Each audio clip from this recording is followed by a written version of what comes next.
sa opposite side ng Town Hall. Wow! Atapang-atao si David Way. Sige, good luck. Tignan natin kung aabot yung mga kanyang Dragon Riders dito sa may bandang dulo.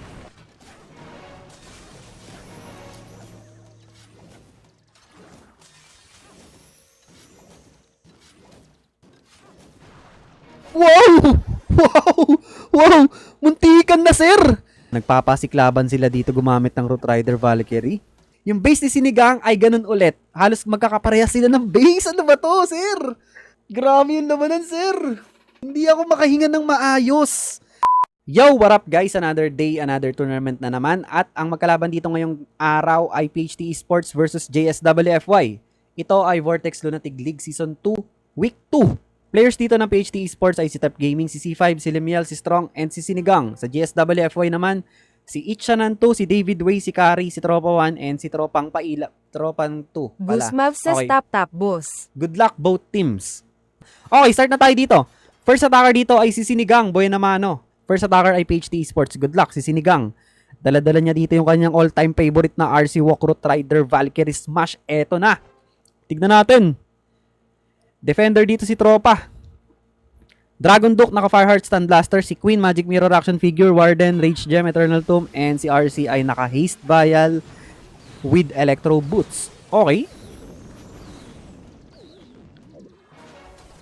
Gumamit siya dito ng Quick Spell para maguluhan yung builder kung anong uunahing i-repair. Yun yung purpose ng Quick Spell, kaya meron sila nyan. Okay, nagpop na siya dito ng Haste Vial. Naka-double cycle dito si Sinigang. Meron pa siyang isang Invi. Kukunin niya pa ba yung X-Bow? Okay, nice. Ang ganda ng pagkaka-trigger dito ng Tornado Trap. Recall out. Wow, nicely done. Good start para kay Sinigang. Vampire bang pasok niya pala dito?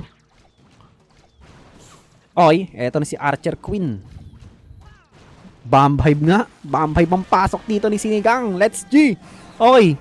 Meron ditong defending Dragon Duke. Makunat-kunat to. Ang kunat nga, sir. Plus 20% ba naman yung hit points eh. Pero meron ditong Headhunter para pabilisin yung kanyang buhay. Okay, nice. Rage Spell Tower activated. Si Dragon Duke ay rumekta dito agad sa Revenge Tower. Nice. Si Queen ay sumama sa labas. Naku, nagsolo mag-isa. Nagpop na siya dito ng Eternal Tomb. Nagsolo mag-isa yung kanyang Archer Queen doon. Pero tingin ko mas okay yon kasi wala masyadong threat dito. Malilinis ni Queen lahat ng mga bonus building sa may bandang taas. Okay. Overgrowth spell sa may Bomb Hive. Okay, nagpop na agad siya dito ng Stun Blaster sa kalahati ng Rage Spell Compartment. Nanggugulo pa dito yung Lava Hound, sir. Manggugulo pa. May defending heroes dito sa party na to. Meron pa siya ditong Invi and Totem Spell. Looking good pa naman to para kay Sinigang. Tignan natin. Lava Pop. Lava Pop. Pop. Ang galing. Si Queen ay meron pa Magic Mirror Action Figure. Kaya lang, teka lang, medyo masakit to. Naiipit yung mga troops dito ni Sinigang. Si Queen ay nagpop na dito ng Magic Mirror Action Figure. Si Dragon Duke ay healthy pa. Ang threat lang sa kanya dito ay yung Air Defense and Multi-Gear sa may bandang taas. Meron pa siya ditong Invi Spell and Totem Spell. Mukhang wasak to, sir! Sir! Sir, mukhang wasak to. Meron siyang Totem Spell na pang-distract sa Multi-Gear Tower. Ito na yung kanyang RC. Si Queen ay nategi na pero boy pa din dito yung action figure at kilinisin ni RC to. Wow! Beautiful start to para sa PHT Esports. Securing a 3-star sa JSWFY. Nice hit from Sinigang using RC Charge or RC Walkroot Rider Valkyrie Smash. Nice. Galing. Ang husay talaga ni parang Stephen. GG's. Okay. Si David Way ang first attacker dito ng JSWFY. Good luck. Meron siya ditong... Uy, kukay ba to? Mass Dragon Riders.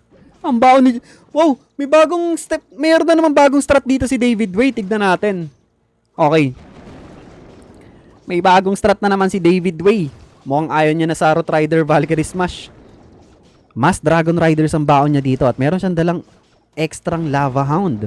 Si Dragon Duke ay naka Fireheart Stand Blaster with Angry Jelly. Si Queen Magic Mirror Action Figure Frosty. Eternal Tomb, Healing Tomb, Sneezy kay Warden and Dark Orb Meteor Stuff naman para kay MP with Phoenix. Ang katinang base ni Tep. Legend League base ang gamit dito ni Tep. Tignan natin.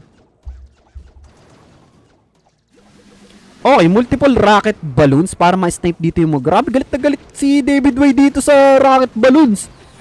Okay, ito na agad yung kanyang Dragon Duke sa may left side na naka-Angry Jelly. Partial CC pull. Furnace pa lang lumas. Okay. Nagpop na agad siya dito ng Stun Blaster. Dahil nai-slow yung kanyang Dragon Duke dito dahil sa Firmite. Firmites. Inferno Dragon sa may left side. Okay, nagpo-form siya dito ng patting. Here we go. Ito na yung kanyang Lava Hound and Mass Dragon Riders sa opposite side ng Town Hall. Wow! Atapang atao si David Way. Sige, good luck. Tignan natin kung aabot yung mga kanyang Dragon Riders dito sa may bandang dulo. Dito ako kinakabahan sa parting to. Once na mag-activate yung Rage Spell Tower dito ni Tep Gaming, napakasakit niyang both Fire Spitters and triple multi-ITs na under ng Rage Spell. Pero may overgrowth spell naman siya dito. Okay. Nagpop na agad siya dito ng Eternal Tomb, Healing Tomb. Si Queen ay nasa may bandang kanan. Kaya lang, teka lang, yung Dragon Riders dito ni David Way, parang tatatlong piraso na lang, sir. Tatatlong piraso na lang. Mayroon pa siyang kailangang digmain dito sa may Town Hall Park. Rage Spell Tower to, or Rage Spell Compartment. Okay, yung kalahati, ginamitan niya ng Overgrowth Spell. Actually, delikado dito si David Way. Meron pa siyang spell support dito, dalawang totem spell. Skeleton spell, kaya lang, ang pwede lang kumuha sa Town Hall dito ay Dragon Duke and MP. Ang problema, meron ditong multiple defending heroes and guardian na nakaharang sa Town Hall ni Tep Gaming. Once na mag-expire pa dito yung overgrowth niya na ginamit, eto na, ang sakuna. Ayan ang sinasabi ko, sir. Ang sakit niyan. Naka-rage na triple multi-ITs. Tunaw ka dyan. Boss, kahit yung ice cream mo na pinatigas mo ng 1 linggo sa rep, pag nilagay mo dyan, wala pa 5 segundo, tunaw. Nice try lang para kay David Way and nice defense to para sa PHT Esports. Grabe! Huge advantage na to para sa PHT Esports agad. Nako, delikado ang JSWFY, boss. Boss, delikado kayo, sir. Okay, next attacker dito ay si C5. Good luck. Si C5 ang next attacker. Usually siya ang last, pero sige. Meron siya ditong RC Walk and Root Rider Valkyrie Smash din. Nice! Boss, pinapasiklaban nila ata dito si David Way. Sabi nila, ganito gumamit ang RC Walk Root Rider Valkyrie Smash. Okay. Tignan natin kung success dito si C5. Another in B, and redirect para sa Revenge Tower. Nicely done. Si RC dito ay naka-Haste Vial and Electro Boots. Si King ay naka-Spiky Ball, Snake Bracelet. Si Queen, Magic Mirror Action Figure. And si Warden ay Rage Gem, Eternal Tomb. Nice.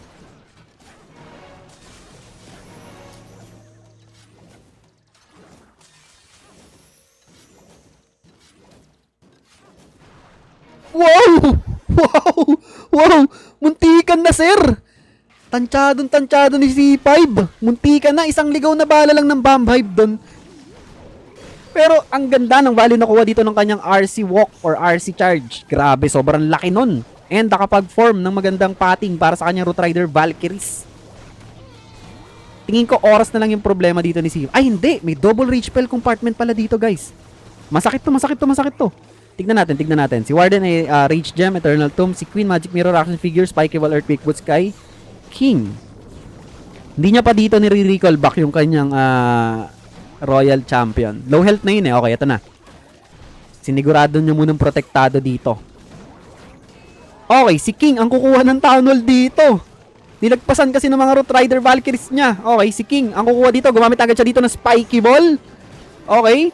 Meron siyang Eternal Tomb, Lava Hound, and Furnace naman ng CC dito ni Tropa. Okay. Nag-pop na siya dito ng Eternal Tomb. Masakit to kasi may double Rage Spell Compartment pa, guys eh. And meron na lang siya ditong isang Overgrowth Spell. Tignan natin. Problema dito yung triple... Ay, ito rin pala, guys. Naka-triple multi-itis na Rage Spell. Ay na nga, tulad ng sinabi ko kanina, pag tinamaan ka nung naka-reach na triple multi-itis, tunaw ka talaga, sir. Ang gati talaga nun eh. Okay, si King dito ay nakuha naman yung Town Hall part. Kaya lang, ang sakit pa nung babakbakan dito na defenses ni C5 eh. Okay, tignan natin. Out of spell support na siya dito pero mukhang kakapusin siya. Kakapusin siya dito. Wala na siyang enough na firepower dito para ma-3-star yung base ni Tropa. Nice try lang para kay C5. Pero grabe, laki ng value ng RC. Kaya lang, ang sakit pala ng back-end. Parang... Ang sakit nung back-end. Meron double Rage Spell Compartment eh. And in-skip din kasi ng Queen and Valkyries yung Town Hall part. So, ayun. Nice try lang para kay C5. Namatay yung RC. Ka-GC ko yan, si C5. Oh, hirap talaga ng esports mode. Sims, ang hirap talaga. Legit. Kahit anong gawin mo dyan, kahit gano'n pakatigas yung dala mo, pag may rage spell tower, lalambot yan. Sa esports mode. Okay, nice try lang para kay C5. Pero grabe, meron talaga sila ditong huge advantage sa GSWFY as of the moment. Kung makakasecure pa sila dito ng isa pang 3-star. Actually, meron silang isang tournament na quarterfinals na. Next round. Quarterfinals na yung isang tournament nila next round. Okay, eto na si Tropa. Next attacker from GSWFY. So, si King ay naka-stick horse giant gauntlet with Angry Jelly. Si Queen, Magic Mirror action figure. Si Warden, Life Gem and Rage Gem. And then si Dragon Duke ay Fireheart Stun Blaster. Okay. So, tignan natin. Ganon din yung base na gamit dito ni Limiel. Parang base ni Tep. Meron na namang... Pero this time, sa Town Hall part ang ginawang approach dito ng player ng GSWFY. Si Tropa. Sa may Town Hall part, sinigurado nyo na dito. Okay, Rage Spell Tower activated. Witches, and ano to? Si Dragon Duke ay nandito sa may bandang 12 o'clock para mag-counter funnel. Medyo natatraffic yung kanyang mga throwers dito. Grabe. Grabe, sobrang traffic, sir. Okay, nag-pop na agad siya dito ng Stun Blaster. Okay, okay. Si Queen ay naka-Magic Mirror action figure. Yun nga si... Okay, nakita ko na pala yung equipments niya kanina. Tignan natin anong plano dito ni Tropa. Kanina yung approach ni David Way sa ganitong base ay sa opposite side ng Town Hall. And then different strat din. So si Tropa ay eto yung gamit niya. Yung strat na ginagamit din ni Ichanan 2. So parang si Ichanan 2 nagpauso sa kanila nito. Ng ganitong approach. Okay, si Queen ay dinrop niya na dito sa may bandang taas, and then late siya nag-drop ng troop launcher after matraffic ng Town Hall part. Sa Town Hall part. Okay. Slowly but surely. Guys, ang approach dito ni Tropa, si King ay nasaan? Nategi na pala yung King? Ito pala yung kanyang King, di ko napansin. Nategi na pala. Okay, throwers and warden na lang natitira dito with Queen. Marami pang spell support dito si Tropa. Nagpop na siya dito ng Magic Mirror action figure. Another totem spell sa may bandang ilalim. Gumamit na siya dito ng revive spell kay Dragon Duke. Actually, looking good to para kay Tropa. Marami pa siyang spell support dito. Meron pa siyang free spell, Inbi, and 2 totem spell. Mukhang wasak. Hindi, wasak talaga. Wasak to, sir. Wasak. Ang ganda ng approach na ginawa ni Tropa sa Town Hall part. Nautakan tayo ni Tropa. Sa likod pumasok, dun sa may masakit na area. Nakasustain siya dun sa part ng Town Hall. Kaya, ayun. Hindi nakadepensa ang base dito ni Limiel. Makakaganti dito ng 3-star ang JSWFY. Nice. Hindi pa sila basta magpapatalo dito. Okay, okay. Grabe, may kasama pang swag spells. Itatapon mo ba? Tapon mo. Tatapon mo ba, sir? Tapon mo. Tapon mo, tapon mo. Tapon mo dito sa gitna. Ha? Wala, mabait. Mabait. Okay. Beautiful hit from Tropa. Using thrower smash. Galing. Husay. Kailangan nga mag-secure dito ng another 3-star ng PHT Esports. Kasi hindi sila pwede magpakampante sa isang lamang na star. Walang pang gift, tap-tap na lang. Oy, malaking, boss. Malaking tulong sa akin yan. Terrence James, yung pagtatap-tap, boss. Sobrang thank you. Maraming salamat sa mga tap-tappers natin yan. Mga masisipag natin tap-tappers. Okay, eto na si Tep Gaming. Good luck. Another RC Charge Root Rider Valkyrie Smash. Okay. Si RC dito ay naka-Haste Vial Electro Boots. Toxic tong ganitong base. Naalala nyo? Ganito yung base ni Ryuta eh. Nahirap talagang i-3-star. Tignan natin si Tep Gaming dito kung anong diskarte yung gagawin niya. RC Charge Root Rider Valkyrie Smash ang dala niya dito. Si Dragon Duke ay naka-Fireheart Stun Blaster. Si Queen ay naka-Magic Mirror action figure. Si Warden, Rage Gem, Eternal Tomb. And si RC nga ay naka-Haste Vial and Electro Boots. Tignan natin. Anong plano ni Tep dito? Safe naman yung kanyang RC Charge dito or RC Walk. Okay, nagpop na agad siya dito ng Haste Vial. Nice. Double cycle. Nice. Meron pa siyang 2 invis dito. Pwede niya pa makuha dito yung Bomb Hive. And Multi-Arch Tower. Okay, nice. Namatay na yung Spirit Fox niya dito pero hindi niya na makukuha yung Bomb Hive. Multi-Arch Tower na lang yung makukuha niya dito. And okay. Beautiful value para sa kanyang RC Charge. Nakuha niya dito yung buong Rage Spell compartment sa base ni David Way. Okay, ito na yung kanyang mga Root Riders. Sa may bandang ilalim, Baby Dragon para mag-cut or counter funnel. Sa may bandang kanan, Lava Hound Furnace yung laman ng CC dito ni David Way. Wala palang poison wala pa siyang poison okay. Yung poison spell na ginamit niya sa Lava Hound. Kailangan mag-ingat ng healers dito ni Tep dahil na kay Queen. Sir, iniwan ng healers dito. Na-delay kasi yung Queen, busy sa Lava Pops. Okay, nauna yung mga Root Rider Valkyries niya. At nagsolo mag-isa yung Queen sa may kaliwa. Nako, delikado si Tep dito. Walang sustain yung kanyang Root Rider Valkyrie sa may Town Hall part. Si Dragon Duke, dineploy niya na dito kasama yung kanyang Royal Champion. Okay, kinukuha naman ng Valkyries and Throwers dito yung Town Hall part. Kaya lang si Queen, nasa kanya yung healers na kailangan sana dito ng mga Root Riders niya. Walang sustain dito yung mga Root Riders niya. Meron pa siya dito isang totem spell. Stun Blaster ay naka-hold pa. Okay. Okay. Meron pa siya ditong Queen's ability. Naging Queen Charge. Queen Charge Root Rider. Okay, last totem spell ginamit niya dito. Ang ganda na pagkakapop niya dito ng Stun Blaster. Hindi nga lang inabot yung Revenge Tower pero meron totem spell dito para man-distract. Nag-pop na rin siya dito ng Magic Mirror action figure kay Queen at mukhang makakadepensa ang base ni David Way. Another back-end problema sa ganitong base. And sayang, humibalik kasi yung Queen dito ni Tep. Sinama pa yung healers. Sumama yung healers kay Queen. Na-delay kasi dahil dun sa Lava Hound. Nice try lang para kay Tep Gaming and nice defense naman para kay David Way. Okay. Nako, biglang delikado pa sila dito kasi kung makakasecure ng another 3-star dito ang JSWFY, biglang sila na agad yung lalamang dito in terms of percentage. Okay, good luck. Tignan natin kasi if ever maka 3-star dito yung next attacker ng JSWFY, magtototal sila ng 57%. So, pwedeng instant baliktad to. And priority mo mag-upgrade ng isang defense doon na hanggang level 8 ata or level 9. Para yun nga, isa yun sa mission para dun sa 6 builder eh. Okay, si Kari ang next attacker dito. Wow, Battle of Root Riders ba to? Bumabalik ang Root Riders sa meta. Okay. Root Rider Valkyrie Smash ang baon ni Kari dito. Nagpapasiklaban sila dito gumamit ng Root Rider Valkyrie. Okay, si RC dito ay naka-Electro Boots and Rocket Spear.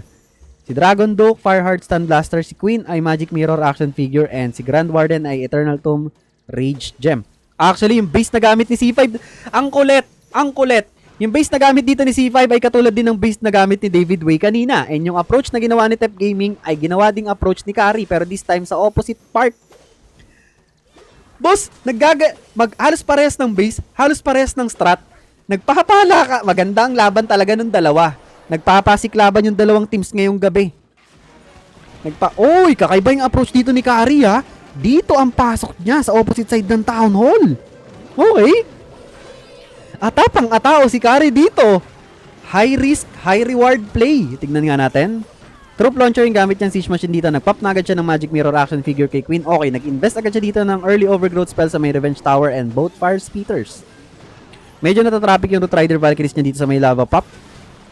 Pero okay, successful. And maganda yung pating dito, pababa. Meron pa siya dito isang overgrowth spell na pwedeng gamitin mamaya para ma-redirect yung pating ng kanyang main troops. Okay, nagpop na siya dito ng Eternal Tomb, sakto pagka-end ng first overgrowth spell. Another overgrowth spell, ginamit niya dito sa may bandang tabi ng Town Hall part para hindi nga magulo yung pating. Makuha niya dito yung pinakagitna. Nagpop na siya dito ng Stun Blaster. Si RC ay meron pa ditong Rocket Spear. Actually, looking good to para kay Kari. Wala na masyadong threat sa may back end. Except sa Monolith. Wow! May Rocket Spear pa siya kay RC, guys. And ENB spell, wasak to. Ganun pala yung tamang approach dito, guys. Ganun pala yung tamang approach dito. Grabe. Wow. Ay! Teka! Namatay dito yung Grand Warden ni Kari. Pero buhay pa kasi yung Royal Champion. Teka lang. Baka ma-jinx, sir. Teka lang. Namatay yung yung Warden niya. Pero yung RC dito, Tesla Farms na lang kasi ito eh. Full HP pa yung RC dito. Mahaba pa yung oras. Hindi na kaya. Kala ko kakapusin pa. Pero yun nga, wow. Another 3-star para sa JSWFY. So, biglang bumaliktad ang laban dito. Kanina lamang ang PHT Esports, kaya lang biglang bumaliktad. As of the moment, lamang na dito bigla ang JSWFY. Same stars sila, all 7, pero lamang dito ng almost 6% ang JSWFY in terms of percentage. Ganda nung approach na ginawa ni Kari, ganun pala yun. Ganun pala ang approach sa base na yun, sir. Okay. Hindi ko alam kung tatagos din yung Root Rider doon. Okay, anyways, eto na si Strong. Fourth attacker ng PHT Esports. Good luck. Meron siya ditong Zap Thrower Smash. Si Warden ay naka-Rage Gem, Life Gem. Si King ay naka-Snake Bracelet, Spiky Ball. Si Queen, Magic Mirror Action Figure. And si Dragon Duke, Fireheart, Stun Blaster. Okay. Si Warden ay may kasamang 1 Furnace. Zoom out natin. Malamang eto yung Zap niyan. Strong. Okay, predicted. Nice value. Bomb Hive and Revenge Tower. Uy, may Tesla Farm. Madedelay pa. Okay. Mukhang madedelay yung Warden Walk niya dito dahil sa Tesla Farm.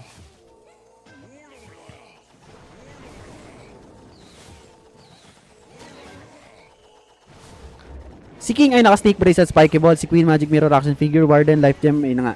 Snake Bracelet, Spiky Ball. Tinututukan ng X-Bow yung Warden, ha. Tinututukan ng X-Bow yung Warden. Strong dito. Malingat lang yung healers dito. Pwedeng ma-burst yung HP ng Warden. Ayan na. JM says yan na naman yung 3 itas rage spell. Ay, oo nga, no. Masakit yung base dito ni Ichanan 2. Meron ditong rage spell compartment sa may likod ng Town Hall part na naka-multi-IT. Triple multi-ITs. Ang sakit nito, sir. Okay. Wala pa namang overgrowth spell dito si Strong. Wala rin siyang Eternal Tomb. Once na mag-activate tong Rage Spell Tower dito, tignan natin. Sana makasustain yung mga troops niya dito para makalagpas. Pero masakit yung base ni Chanan to dito. Okay, eto na yung kanyang Dragon Duke sa may upper part. Yung healers niya dito ay niraratrat ng Speeder! Okay, nice. Nakuha naman dito yung Fire Speeder. Safe pa naman yung healers niya. So, meron pa siyang sustain dito. Meron pa siyang Revive Spell, Free Spell, and Poison Spell. Ito ang concern ko. Ito ang major concern ko. Once na mag-activate yung Rage Spell Tower dito, tignan natin, sir. Pero meron pa siya dito Spiky Ball and Stun Blaster. Okay, si Warden dito ay medyo safe naman. Okay. Nag-activate. Uy, nice. Na-snipe niya dito yung isang multi-IT bago mag-activate yung Rage Spell Tower. Okay, eto na. Dito na magkakaalaman. Okay, may snipe dito ng kanyang throwers yung Town Hall part. Buti na lang hindi abot ng multi-ITs tong parte ng throwers niya sa taas. Okay, gumamit na siya dito ng Revive Spell kay Dragon Duke. Si King ay nagpop na dito ng Spiky Ball. Si Queen ay buhay pa. Okay, makakasurvive pa ata dito yung Dragon Duke sa may bandang gitna. Kaya alam, may lumabas na dyan. Uy, may lumabas na labawan dito. Namatay yung defending Dragon Duke. Mukhang wasak ata to, sir. Wow. Wasak to, sir. Hindi makakadepensa ang base ni Ichanan 2. Wow. Hindi rin basta magpapatalo dito ang PHT Esports. Another 3-star. Galing sa PHT Esports dito, galing kay Strong. Wow, beautiful hit. Using Zap Thrower Smash, hindi nakadepensa yung base ni Ichanan to dito. At dahil dyan, balik na naman sa pagkakalamang dito ang PHT Esports, sir. Wow. Nice comeback. Grabe, ang ganda ng labanan na itong dalawa ngayong gabi. Intense. Okay, eto na si Ichanan to. Tignan natin. Ganun na naman yung base dito yung base ni Sinigang ay ganun ulit. Halos magkakaparehas sila ng base. Ano ba to, sir? Halos magkakaparehas sila ng base layout. Nagsuswapan lang ng mga pwesto. Okay. Si Ichanan 2, gamit niya dito yung paborito niyang Stick Horse, Giant Gauntlet, Mass Throwers. Si Queen ay Magic Mirror Action Figure, si Warden Rage Gem, Life Gem, and Dragon Duke, Fireheart, Stun Blaster. Okay, nagpop na agad siya dito ng Rage. Ng Giant Gauntlet kay King. Grabe, nakakatuwa. Halos magkakaparehas yung mga base layouts na gamit nila. And yung strat na gamit nila ay medyo magkakaparehas din ng konti. Grabe yung bakbakan to, sir. Talaga nagpapagalingin yung dalawang teams. Hindi basta-basta magpapatalo parehas. At lahat ng players nila dito ay capable maka 3-star. Okay, ito na yung kanyang Dragon Duke sa may right side para mag-counter funnel. So parang same approach yung ginawa dito ni Ichanan to. Ay hindi, actually, kakaiba. Yung approach na ginawa kasi kanina nung unang attacker nila, si Tropay, dito sa likod ng Town Hall nang galing. Pero this time, sa gilid nag-approach yung Ichanan to dito. Okay, nakasurvive na siya dito sa part ng Town Hall. Napakarami niyang throwers dito. Marami pa siyang spell support. And meron pa siya ditong Queen and Duke's ability. Okay. Looking good para kay Ichanan 2. Totem spell pang distract sa may defending heroes and Revenge Tower. Wow, free spell. Ginamit niya na rin dito. Hindi niya talaga hinahayaang mabawasan dito yung mga throwers niya. Ang ganda dahil buhay pa dito yung mga healers ni Ichanan 2, makakapagbigay pa ng sustain sa mga throwers niya dito. Nagpop na siya dito ng Stun Blaster kay Dragon Duke sa may bandang right side. Si Queen ay nasa labas para mag-clean ups. Yung throwers dito ay magkakaroon na rin naman ng access dito. Beautiful totem spell pang distract sa may Revenge Tower. Kaya lang may lumabas na Lava Hound dito. Yun lang, nakuha dito yung Revenge Tower ni Sinigang. Looking good to para kay Icha ng 2. Meron pa siyang Queen's ability and meron pa siyang Invis spell. Si Dragon Duke dito ay matetegi na. Si Queen ay meron pang Magic Mirror action figure. Hindi ko masabi. Masakit pa tong part ng dulo eh. Mapo-force yung ability ng Queen dito sa multi-gear. And yung throwers ang kailangan kumuha dito sa part na to. Oh! May multiple air bombs dito kaya lang hindi tinamaan yung healer. Save pa rin to. 50 seconds remaining. Nagpop na siya dito ng Magic Mirror action figure. Yung throwers niya ay nagwo-walling pero ayaw na mag-wall. Lumabas. Looking good para kay Icha ng 2. Meron pa siyang Invis spell. Wasak. Wasak na naman ang base dito ng PHT Esports. Another 3-star secure coming from JSWF. Why, anong nangyayari? Grabe yung labanan, sir.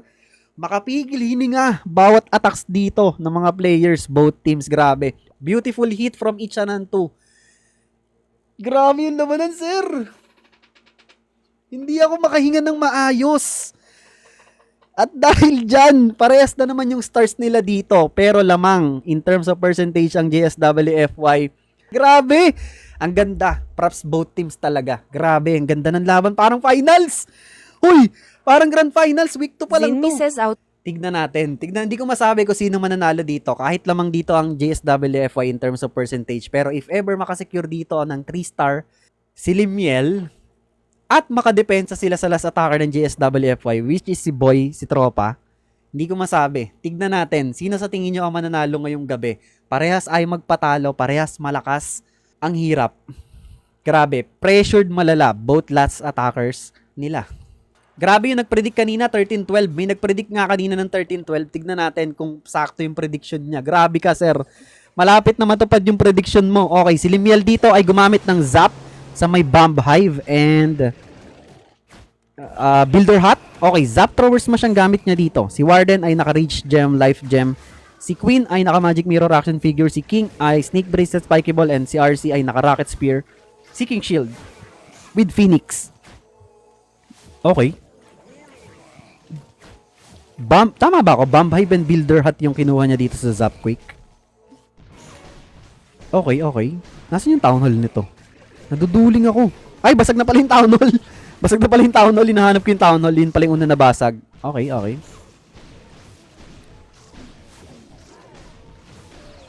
Slowly but surely. Okay, nag-invest na siya dito ng Totem Spell. Partial CC Pool. Lava Hound to malamang. Merong isang Headhunter, 1 Archer, and Furnace. Lava Hound yun laman ng Clan Castle ni, ni Kari. Okay, nako. Baka mag-split yung throwers. Nako! Naku! Okay. Okay. Nag-pop na agad siya dito ng Rocket Spear, Seeking Shield kay RC. Meron 3 throwers na pumunta sa ilalim and majority ay papunta sa taas. Troop Launcher yung gamit yung Siege Machine dito. Okay. Okay, ano to? Okay, Poison Spell Tower. Ito na nga yung Lava Hound. Para manggulo, pero good thing, nakuha agad muna dito yung multi-IT bago matraffic sa Lava Hound or Lava Pops. Si RC dito ay mag-activate ng Phoenix. And si King and Queen nasa may bandang 6 o'clock para mag-counter funnel sa opposite side. Hindi pala counter funnel, opposite side. Okay, okay. Healthy ba dito yung mga throwers ni Limiel? Safe pa naman yung mga healers niya. Marami pa siyang spell support dito. Kaya lang masakit din yung mga back-end defenses dito sa base ni Kari. Okay, nag-pop na siya dito ng Spiky Ball kay King. Si Queen ay meron pa Magic Mirror action figure. Looking good yung mga throwers niya dito sa may upper part. Okay, gumamit siya dito ng Overgrowth spell sa may Monolith and upper part compartment, including Fire Spitter. Okay, maganda yung pwesto ng Queen dito. Meron pa siyang ability. Mukhang makiklear ng Queen dito lahat ng mga defenses sa may bandang ilalim. Looking good para kay Limiel. Marami pa siyang spell support dito. May free spell siya, totem spell, and skeleton spell. Nagpop na siya dito ng Magic Mirror action figure kay Queen. So, eto na lang yung problema. Yung in-overgrowth spell niyang defenses. Once na makalagpas dito yung kanyang mga throwers, si Warden, medyo pumufront na naman. Tignan natin kung paano yung ma-manage dito ni Limiel yung kanyang remaining spells. Looking good. May snipe pa ba ng Queen dito? Okay, gumamit siya ng free spell sa may Monolith. Okay, bago mamatay yung Queen niya dito ay na-snipe naman yung Monolith. Kaya lang, teka lang, medyo nag-i-struggle siya dito. Namatay yung kanyang Grand Warden. Throwers and healers na lang matitira dito. Out of spell support na si Limiel. Aray ko, biglang naubos pa dito yung kanyang yung firepower niya. Ang sakit ng back-end defenses ng base ni Kari. Sayang, sir. Sayang. Okay, nice try lang para kay Limiel. And nice defense naman para kay Kari. 85%. Sayang, sir. Ano nangyari doon? Parang may chance pa dun. Hindi, ang nangyari doon, namatay yung Warden sa gitna. Ang kailangan na lang dito ng last attacker nila ay at least mga 52% eh. 2-star na 52% or 53% pataas. Panalo na yung GSWFY. Ano tawag dito? Yun nga, mga 2-star 53% pataas yung kailangan ng GSWFY dito. Panalo na sila. Okay. Eto na si Tropa. At meron siya ditong throwers and totem spells. Tignan natin. Oy! Sa opposite side ng... Eto yung gusto ko. Eto yung gusto ko, boss. Eto yung gusto kong laban. Yung kailangan mo na lang mag 2-star ng 50%, pero sa opposite ng Town Hall ka pa magde-deploy ng troops mo. Gusto ko to. Gusto ko to. Okay. Tignan natin kung anong pinaplano ni Tropa dito. Ang kailangan niya lang ay mag-secure ng 2-star dito with 53% pero hindi siya pumunta sa Town Hall. Hindi ko alam kung anong plano ni Tropa dito pero tignan natin kung makakadepensa ang base ni Strong. Okay. Gumamit siya dito ng Invispell para ma-redirect yung pating ng kanyang king dito na naka-stick, horse, and giant gauntlet. Si Queen ay Magic Mirror action figure, si Warden ay Rage Gem, Life Gem, si Dragon Duke ay Fireheart, Stun Blaster. Okay, meron siya ditong dalawang overgrowth spell. Ang ganda ng value nakuha ng king dito. Nakuha niya dito yung... Grabe, ang ganda ng value ng stick, horse, and giant gauntlet sa king. Na-snipe niya dito yung both fire speeders, revenge tower, and nakapag-form ng magandang funnel or pating para sa mga throwers ni Tropa. Okay, overgrowth spell sa may bandang bomb hive. Okay, okay. Nice, another ice golem. Hindi, actually, isang ice golem lang ata yung dala niya. Okay. Nagpop na agad siya dito ng Magic Mirror action figure kay Queen. Merong lava pops na nangungulit dito sa may bandang ilalim. Kaya lang, dalawa yung overgrowth spell niya dito and marami pa siyang spell support. Looking good yung mga throwers niya dito. Yung bomb hive ay... Okay. Tignan natin. Mukhang ilalabas niya na yung bomb hive dito sa overgrowth spell. At magkakaroon siya ng access sa Town Hall. Ito na nga. Dragon Duke pala ang plano to. Grabe, ang smooth naman ito, sir. Okay, last overgrowth spell ginamit sa may right side. Marami pa siyang totem spells dito. Free spell, revive spell. Si Dragon Duke ay may stun blaster pa. Nakuha na ng throwers dito yung monolith. May defending guardian pa. Pero yung Queen nagwo-walling. And eventually makukuha din niya yung Town Hall part. Actually, mukhang basag to, sir. Mukhang basag. Grabe yung nag-predict kanina. Bago mag-start yung game, 13-12. Sir, daig mo pa si Nostradamus mag-predict. Saktong-sakto, very accurate. Na-amaze ako dun, ha, kay Tropa. Pero yun nga, grabing labanan to, sir. Grabing labanan. Grabe. Parang pang-finals yung laban ng dalawang teams na to. Props pa rin sa PHT Esports kasi grabe. Hindi rin sila basta-basta nagpatalo dito and ayun na nga. Congratulations sa JSWFY. Another 3-star secure para tapusin ang laban na to. So sila ang panalo against PHT Esports. 12-13. Grabe yung nag-predict kanina. Congratulations JSWFY. Nice try lang. Nagswag pa, ng asar pa. GG's. Pero yun nga, close fight. Actually, close fight. Ganda. Ganda ng laban, sir. Uy, shoutout sa 1.1k viewers. Grabe, ang ganda. Nagustuhan niyo yung laban? Ako nagustuhan ko yung laban. Ang ganda. Sobrang ganda ng laban. Nagkabigayan na matindi talaga. Close fight, close fight.